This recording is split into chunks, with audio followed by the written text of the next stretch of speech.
basically throughout my life, in John 10:10, it says the thief comes to kill, steal, and destroy. And then like in 1 Peter 5:8, you have to be alert to your enemy, for the devil prowls around like a roaring lion.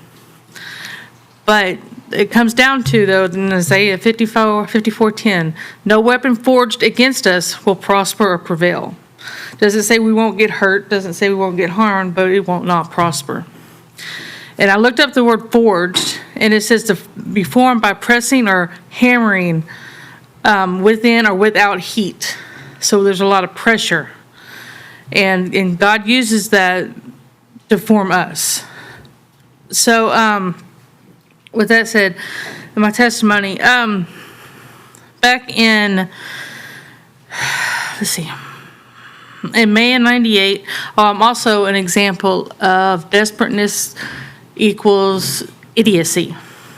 I have a lot of that. So, because of desperateness has led me down many, many roads. And to start where I was a virgin up till I was 21. That was taken from me because I was desperate and because people took advantage of that. And then afterwards, I got in a relationship and wasn't the healthiest thing, but at least I thought I was in a relationship, so I thought I was okay. So in May of 98, I was involved in this fatality accident. There was a car that was parked in the left-hand lane of a freeway at 4:30 in the afternoon. By the time I realized, and I was going against the sun, so by the time I realized that it was not moving, I tried to go around it, and I didn't make it. I was in a little Ford Ranger. So I tried to, I didn't hit the brakes or anything. I was hoping I'd be able to make it around it, but I didn't. I hit the car going 60 miles an hour. I did not have a seatbelt on. My head went through the windshield. I bent my steering wheel in half, bracing myself. I walked away with scratches.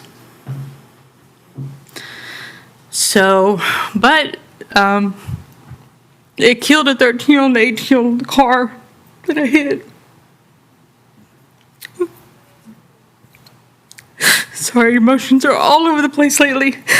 And so the next day they doped me up on Wellbutrin, lithium, and Zoloft because they didn't know how I handled the death of the girls. And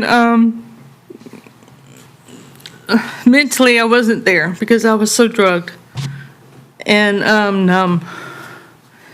At the time too, I was also, thank you. At that time too, I was also in a school to be a certified medical assistant. Well, after missing a couple of weeks because of the wreck, I was kicked out. I was a month away from graduating. So there goes $14,000 down the hole. And before that, actually, when I got out of high school, I actually went to SFA, where Scott and Courtney were at. Go Jacks. But apparently they have an issue with you not showing up to school, showing up to classes. So I had to leave. Anyway, you'll understand more about that when I get there. And so the whole month, I don't remember that month of May at all. I don't remember anything about it. 6 weeks after the wreck, or a month after the wreck, I found out I was 6 weeks pregnant, which means I was pregnant in the wreck. The fact got pregnant is the fact that I was still pregnant was not just because of the wreck, but lithium will not allow a fetus to develop. And I was on the highest dose of lithium, highest dose of Wellbutrin, highest dose of Zoloft. They don't know how I was still pregnant or anything. I didn't know how I didn't know how I was pregnant. So, because when I was 19, I was told I couldn't have kids. So anyway, because of the medication I was on, I then had to go off everything cold turkey. You're not supposed to go off lithium cold turkey. You're supposed to wait off of them because it goes into seizures if you do. Somehow I didn't. I was sick as a dog, but I didn't go into seizures. I was concerned. I'm like, is something going to be wrong with the baby? And they're like, no. They said if something was wrong, you would have miscarried. I said, okay. The guy I was dating at the time, I told him. And Well, actually, when I first found out, talk about awkward is when your dad has to go get your pregnancy test. Yeah, it's kind of awkward. And I took it, and the first thing out of my mom's mouth is that we will not support you with this. So I'm like, talk about hitting me in the gut when I'm down. And they're like, they started pushing adoption. And at this time, I was like, here's this person that has been desperate her whole life, just wanted to be loved and accepted for who they are. And I finally get something that's going to love me, and you want me to give it away. I mean, that was my mind frame at the time. But I had no support. I applied for Medicaid. I couldn't get Medicaid because I lived at home. So I had no medical insurance. What do you do? And so then my parents found this. I went to the pregnancy center where I work now, and I didn't know what I was going to do. Of course, when you're pregnant out of wedlock, everybody and their dog and their mama's dog and their cousin's dog, everybody tells you what you should do. Everybody this is what you need to do. Nobody's around afterwards, but this is what you need to do. So anyway, at the pregnancy center, it was so profound. One of the few things I remember for 25 years, they said that when you're in this situation, there is a loss in every situation, but you've got to determine what can you live with the rest of your life. You abort, you lose a life. You adopt, you lose the chance of raising a child. You keep the child, you lose your freedom. And in all failures, it's like everything was stacking against me to where I couldn't keep. I didn't know what I was going to do. I did not see myself being able to place my child for adoption or giving my child away. So anyway, I told the guy that I was with what was going on, and he was like, I'll do whatever. And I'm like, well, I don't know what I'm going to do yet. And I said, I do know I'm not marrying you because of this child, because I didn't necessarily believe in that. And so, but then he started pushing abortion. And I was just like, yeah, it's not going to happen. I should not be pregnant. I still am, so there's a reason. So that's just not going to happen. So I just stopped talking to him. I didn't have time for him anyway. And we had to go 2 weeks. Oh, I had forgot. The 2 weeks after the, see my rabbit trails? 2 weeks after the wreck, I had to go and give a statement at the wreck. And then I walked in with my parents, and the cop's mouth dropped open. He was like, you were in that truck? I said, yeah. He said, we didn't cut a seatbelt away from you. Did you have one on? I said, I don't know, probably not. He said, you just went through a brick wall with your arms and legs out in front of you and your head down. That's 60 miles an hour.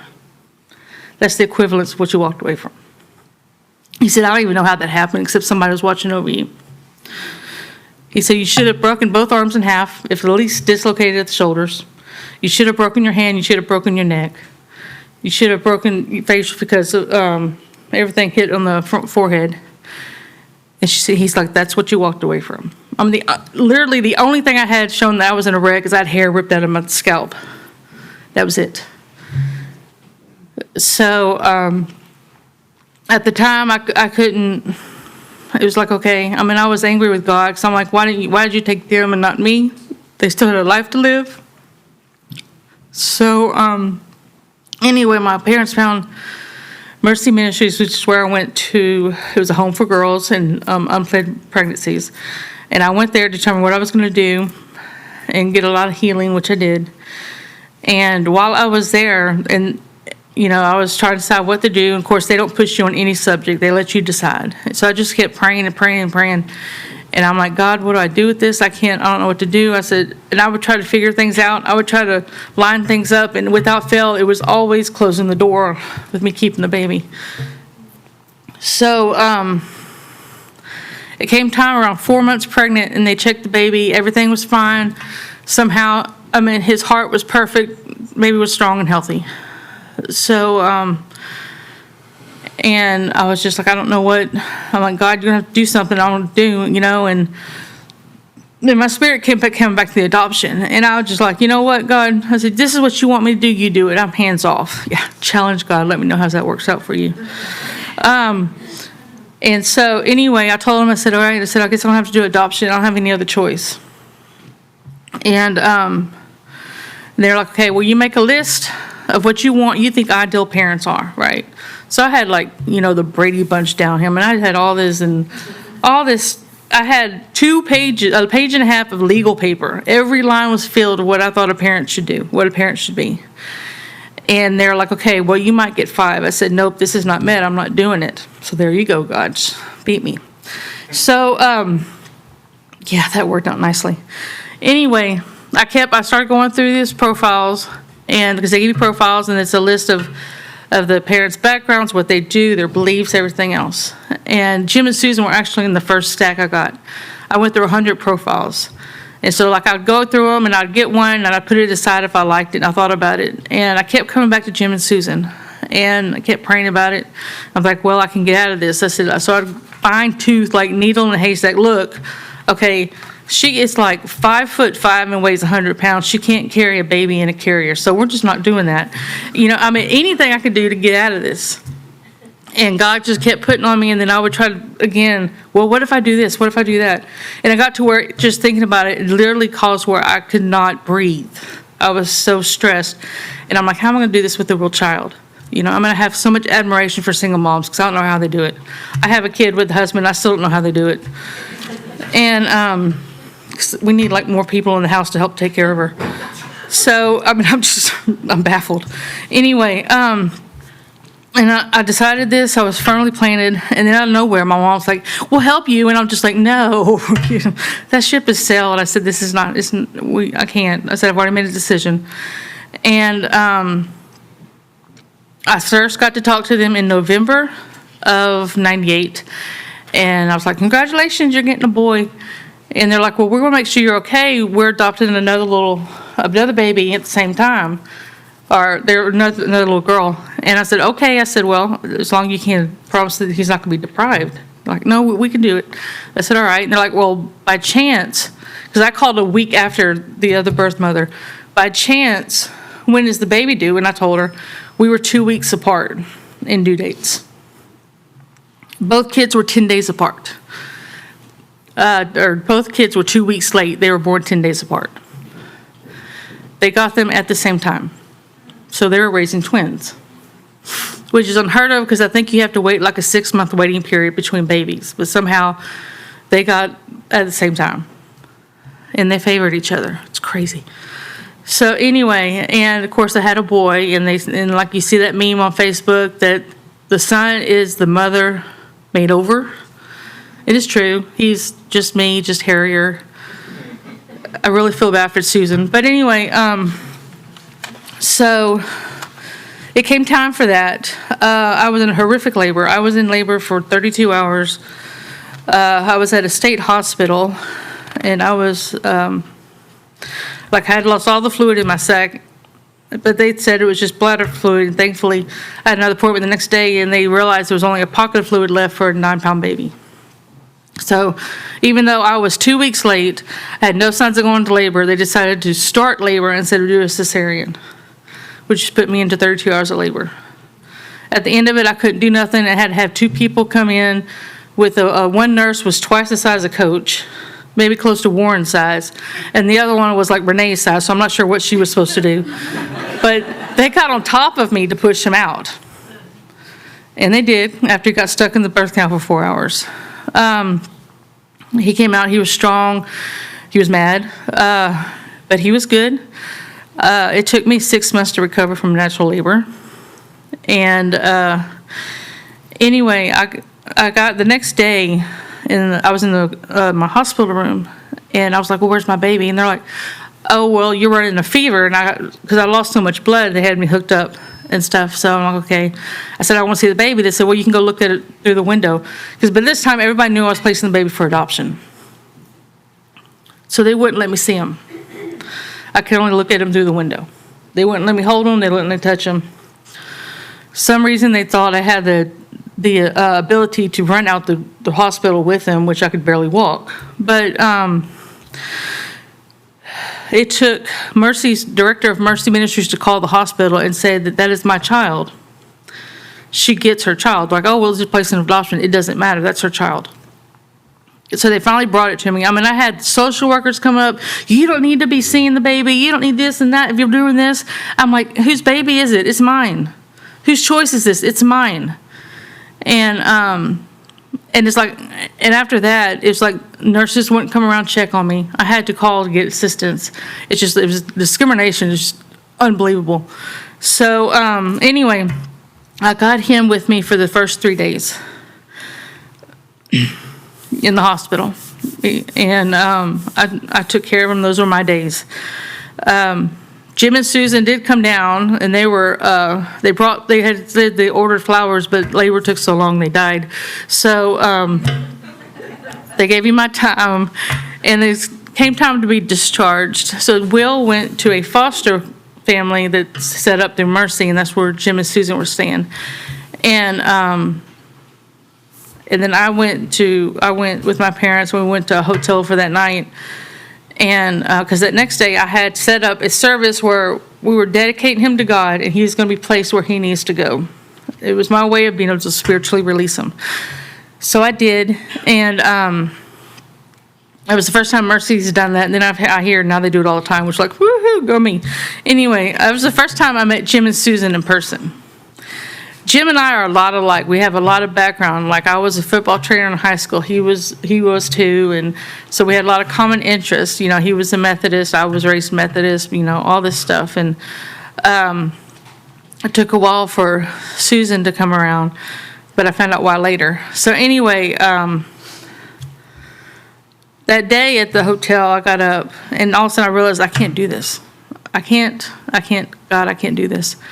And I just started crying and crying and crying. I was like, I can't do this. And I'm like, God, you said I can't do this. You're going to have to do something. And then out of nowhere, and I started praying in the Spirit, and out of nowhere, the Holy Spirit came over me from head to toe, and I felt it. And I had so much peace I've never experienced in my life. And I completely stopped crying, and I was able to function. I walked the rest of that day without crying or anything. I knew this is what needed to be done. He gave me a peace that was beyond understanding. So, anyways, after the service, we all went to lunch, and God kept putting things up because he knows how I am. And so we were sitting here at lunch, and Will was had the carrier was next to Jim and Susan, and people, just constant strangers kept coming up saying, "We've never seen a baby look so much like the father."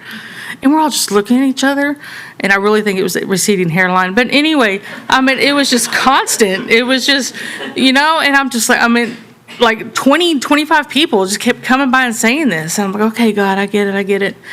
And so I went home to supposed to recover for 2 weeks. That didn't happen. But the pain of it started, and it got to where I knew it was going to hurt emotionally. I didn't expect my arms to hurt because I couldn't hold the baby no more. Or I miss his scent, or just miss seeing him and stuff. And I started questioning. I'm like, God, you said you were going to help me. I said, I need help. And we had determined that we were going to do a semi-open to open adoption. And so I started getting pictures, and I started seeing them and everything. And then, of course, got all the criticism. Why are you torturing yourself by seeing the baby? I said, hey, I'd rather want to know see how he's doing than not see him at all. And so I got monthly stuff, and then it came down to where I graduated Mercy, and I went home in April, and then in June, I was going to go back to college and go back to SFA. So apparently, I went into Lee College with a .7 GPA. Like I said, they have issues with not showing up to classes, so, and I had to start over the basics and everything. In about 3 semesters, I pulled my GPA up to a 4.0. And I was really tired by then, like super tired. And so I went through there. I decided I was going to do social work. I transferred to U of H Clear Lake and finished. And then throughout this time, I was like, I kept having all these questions go through my mind. What does he look like? What has he done? Did I do the right thing? Was I just bailing because I didn't want to try to raise him with this? You're just bombarded with all these voices in your head. And I came across this girl. I was sent to this one girl that had placed her baby for adoption. And I started talking to her, and that was so much healing because she was able to answer my questions when no one else can. I mean, everybody's like, oh, you did the right thing. He's in a good place. I said, I don't care about all that. It still hurt. And so she was able to answer my questions, and I started getting more comfortable. And then it came to a point where he was getting close. I was like, God, I want to see him as a baby. And I told her, I said, do I have the right to ask? She said, yeah, you have every right to ask, but you got to prepare yourself for what they're going to say. And so it's okay. So I started praying about it. I'm like, God, I want to see him before he turns 2. And so like November, we had talked to him, and I asked him, I said, is there a way that we can come see the baby and stuff? And they're like, well, we'll pray about it. Well, Jim and Susan doesn't do anything quickly. I didn't hear nothing until the mid of January. I'm like, come on. And they said, yeah, they said, we'd love for y'all to come visit. And I got to see him the week before he turned 2. When he turned 1, they sent me a video of all his first. So I have when he first started walking, when he was crawling, him signing, him eating, baths, everything. She made me a yearbook, a baby book of them for him. I mean, so they were very good to me. They were very, very good to me. I was very blessed. So I got to see him for the first time right before he turned 2. I went up there, and he jumped in my arms and gave me this big hug. So I collapsed, and so all weekend, he was very interactive and stuff, and I got to see them interact with the babies. And the reason Susan was distant was because a year before Will and Emma came along, they had 2 adoptions that fell through. One was a girl, one was a boy. And it was like, literally, they went to pick the baby up, and they took the baby out of their arms saying, you're not having this baby. And I reminded her of the one that had the little boy. And so she was like PTSD kind of thing, and she was scared. And then I found out several years later that the birth father was refusing to sign papers. So the adoption actually wasn't finalized, so he was a year old. And because the judge finally said, you have no means, they have all means. You're not taking this child. And so the judge made him sign papers, basically. And so anyway, so we started to go to see him regularly. Me and my parents would always go up there. First time he came to, and then I remember getting out, I'm like, I said, maybe I had visions of him in my wedding, right? Y'all had visions of him in my wedding as a ring boy. But he would look silly at 16 years old as a ring boy. So I didn't make him be my ring boy. He was a junior groomsman. His sister was a junior bridesmaid. When they were 10 years old, Emma's birth mother called and wanted to know if they wanted her half-sister, and they said yes, so they got her half-sister. Of course, Will wanted a half-sister and brother too. I said, sorry, that's not happening. But anyway, at that point, Will and I were able to start to develop a friendship and a relationship, and it got to a point where when things would happen, he would call me or contact me. Like I got his first car, he'd call me. His first job, he'd call me. We was having problems, he'll call me. I mean, so it was really cool how God has turned around and developed all this. And I started giving my testimony at the pregnancy center, and about adoptions, and I'd get from the birth mother perspective, and about how important is there certain words that you don't say, like you don't say you don't give away. Because I've had people ask me, they're like, if you didn't want the baby, why don't you just kill it? I'm like, you kidding me? I said, who said I never wanted the baby first? And why not let them have a chance to have a better life? And I've had people look at me in complete disgust because of my option. So, but anyway, and just let them know what comes with it, because it's not an easy choice. It's very painful. It's hurtful, and you've got to prepare your heart, because there's permanently a hole in my heart. It's still, I still miss him to this day, even though we have a relationship, because he's not with me all the time. And, but anyway, I'm thankful because God has, like I read, what was it? In Psalm 51:10, restore to me the joy of your salvation and grant me the willing spirit to sustain me. And that's what he did. He sustained me through all of this. And there's still there's still been ups and downs since. There's still, and everything. But God has been good. And then God, the way God is, he does a full circle. So I'll end it with this. Will never asked about his birth father. I never really went into it, but he never questioned, he never asked details.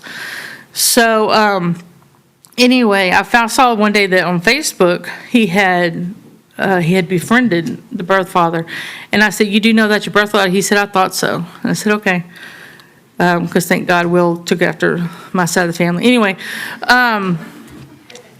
with that said, after a while, I still never gave him any point of character, anything about him. But because of the stuff that was on his Facebook page, Will eventually just deleted him. He had nothing. I mean, he had no ties to him. He's like, whatever. And then it came along about last year before. I lost track. Year before.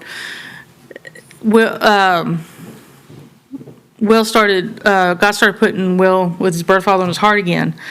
And he's like, man, I don't want to call him. I don't want to talk to him. And he finally he said, I got something to tell you. I said, oh, yeah? He said, I talked to Lowell, which is the birth father. I said, oh, really? And he said, you mad? I said, no, why would I be mad? He said, yeah. He said, we talked. He said, the first thing he told me, he said he was sorry he pushed about the abortion. I said, well, good. And he said he was sorry about the adoption. And he said, Mama, I told him I wasn't. He said, because I know that I had the best life I could possibly have, and I wouldn't have had it otherwise. And he said that, then he said I gave him a testimony about the struggles I had and what I've gone through and everything, and how God's turned it around and all this other stuff. And he said that Lowell was crying. Lowell doesn't cry. And then Lowell asked him. He said, I want that. My son led the man that wanted to abort him to Christ. And he said he got off the phone. And I'm just like, oh, God. And he got off the phone. He said, I cried so hard. I said, because, baby, God healed a part of your heart you didn't know was hurting. And he healed it. That's how much he loves you. But look what you did. I mean, that's nothing but God. And who can get that kind of closure? For both of us, who can get that kind of closure with that kind of favor? So, anyway, and since then, throughout, even though he wasn't with me, I constantly prayed. So all these praying mamas with their kids, they're not seeing stuff. It's a memorial thing because I prayed constantly. I pray for him to be involved with people that are around him that would lead him to God and stronger and just, determinations and just a fire that he can't put out, and all this stuff. And after school, he went to a gap year, and there's a program called One Life. And that's where you give a whole year to God, and they focus completely on God. But you get college credit because they do some classes in between. And they do missionaries, and they do discipleship, and all this stuff. And he just completely changed, and he just fell in love with God so much more. And then he ended up working for him and volunteering the next year. And now he's working for him. So he's like, I want to lead all. He's like, because he called me one day, he out of nowhere. He said, Mama, who was the person that laid their hands on you speaking of me when I was pregnant? I said, oh, there was a lot of people. He said, because I think so much of that stuff is coming to pass. He said, I can't get away from God. I can't stop reading. I can't stop learning. And he's like, I love him so much, and I want to make him happy. I said, baby, that was your mama praying for you. And he said, but everything's coming to pass. I said, that's amazing. And it is. I'm praying for protection of his heart for the girl that he's supposed to marry and all this stuff. God help her. And it's just amazing. This is the kind of the boy he is. He called Daddy when Daddy was dying and was encouraging him and reading him scriptures from the Bible. And then he did a video for Dad too, about how much he loved him and how much he admired him and stuff. And he saw the roots. There for a while on Facebook, he had Will Lancaster Aker for the longest. And technically, he's the last Lancaster by birth certificate because he had my last name. So anyway, it's just been amazing to see how God can turn around and this long story, like I said at Memorial, this long story of all this stuff building up and then all these things coming to pass. That only, God, I know I'm blessed. I'm blessed beyond measure with how I've been able to keep in touch with them. I know a lot of it, because a lot of adoptees will cut the birth mother off like a year or so after the baby because they're scared of the baby, of them coming to get the child. They're scared of, whatever. They're scared that the child's going to choose you over them. Susan's his mom. I'm his mama. But he knows the difference. and he loves both of us, and he's been blessed. So I guess that was my biggest profound, encounter with God. I've got so many more, but those had to be different sermons. So anyway.